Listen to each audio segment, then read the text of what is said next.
said the motivation shit around Soulsborne Instagram communities. Hold on. I have not touched Instagram in like 100 years. So I don't know what the current metas are. Is there a Soulsborne Instagram community?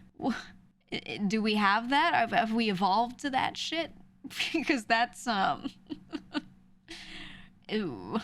Ew. You're much better. Oh, I know.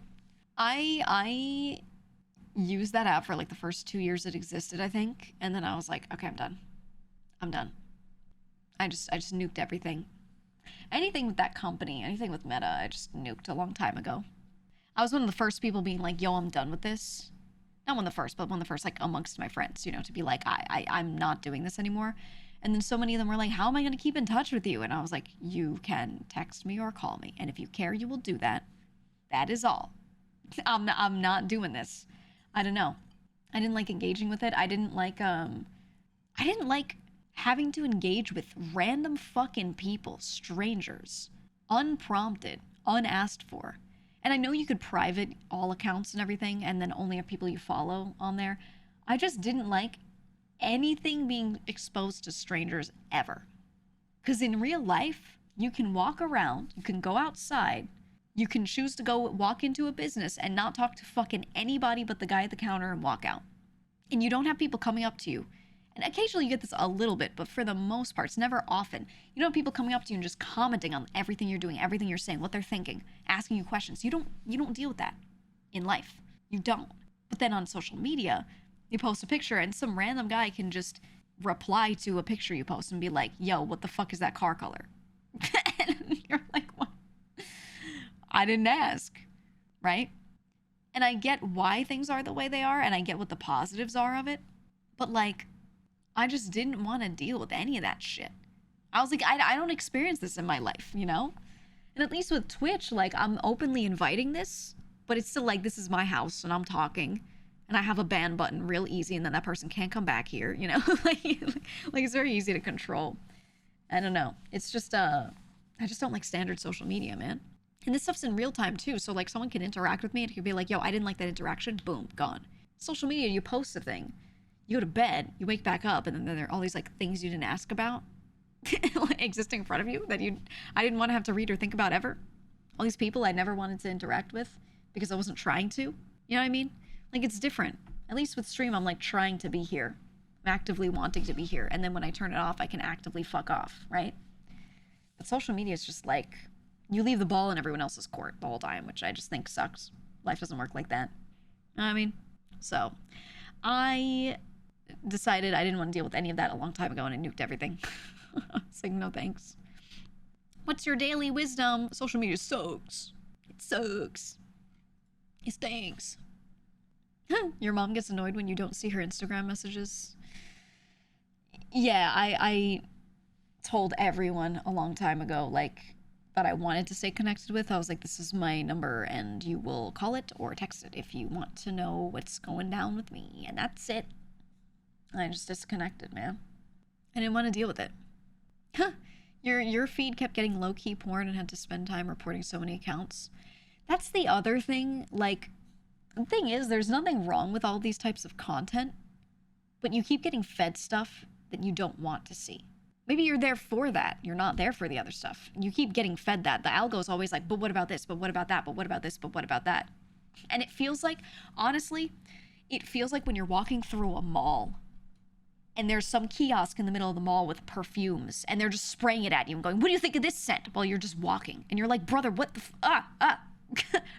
I came to the mall to walk through the mall, and if I see something I want, I'll go in the store. I'm not here to have you spray shit in my face and ask me if I like it, okay?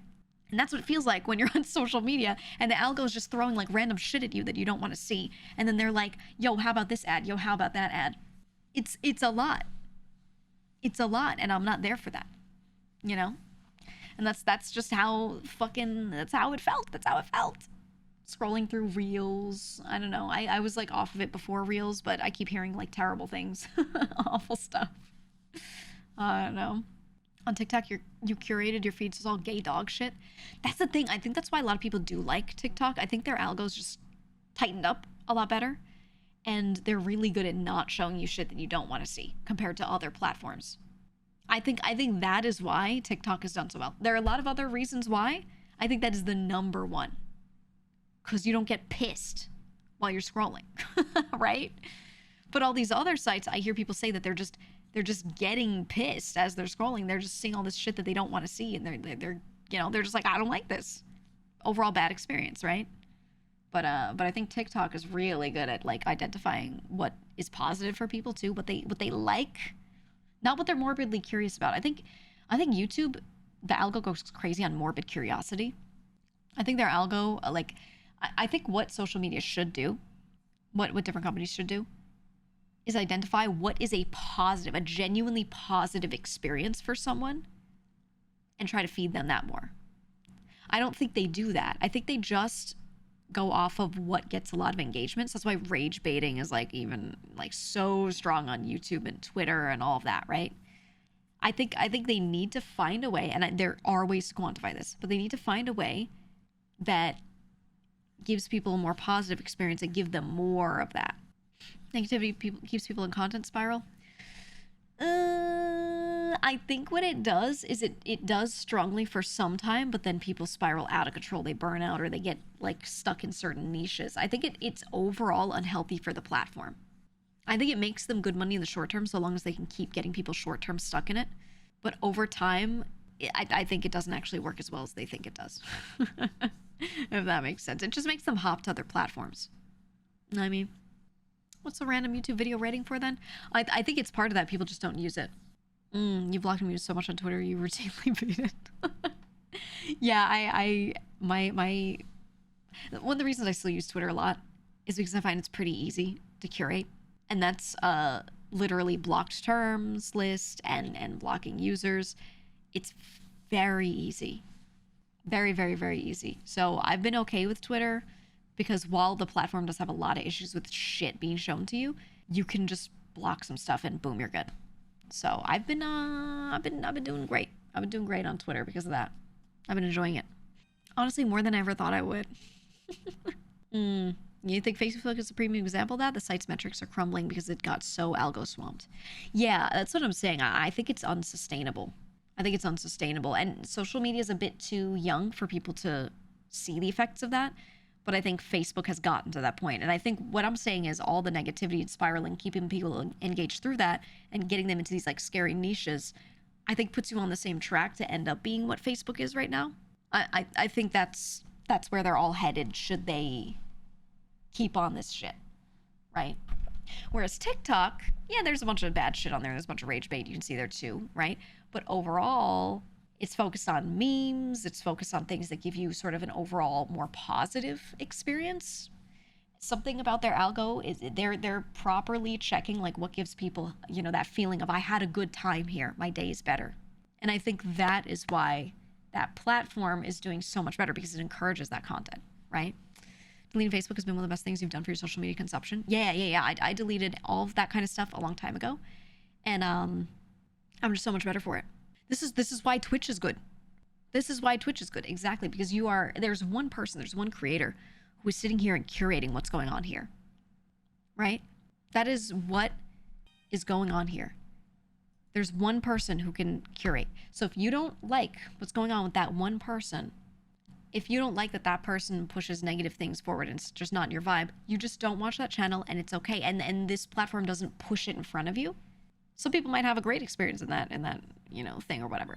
One of the good things here is that you're going to get recommended creators that other people that watch who you watch also watch. The strongest part of the algo here, from what I've seen, is shared viewership. So if you watch me and you like my vibes and you want more of this, it's likely that you're going to get recommended people that kind of have vibes like that, or the community vibe is similar, or the end goal of result is similar, because they know that if a lot of users watch me and streamer B and C, they're going to start recommending people who start watching me but no one else. They're going to go, what about streamer B and C, right?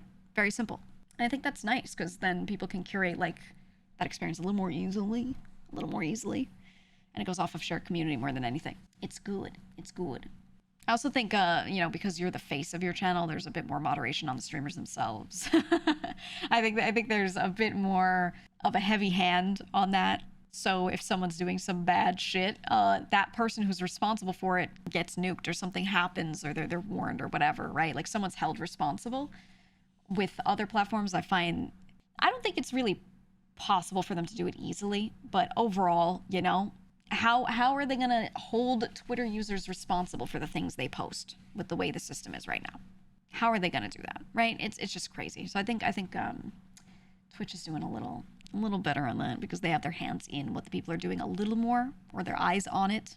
So I just have a better time. GEEGA appeals to gay bald tech workers, and I think that's very cool of her. Thank you.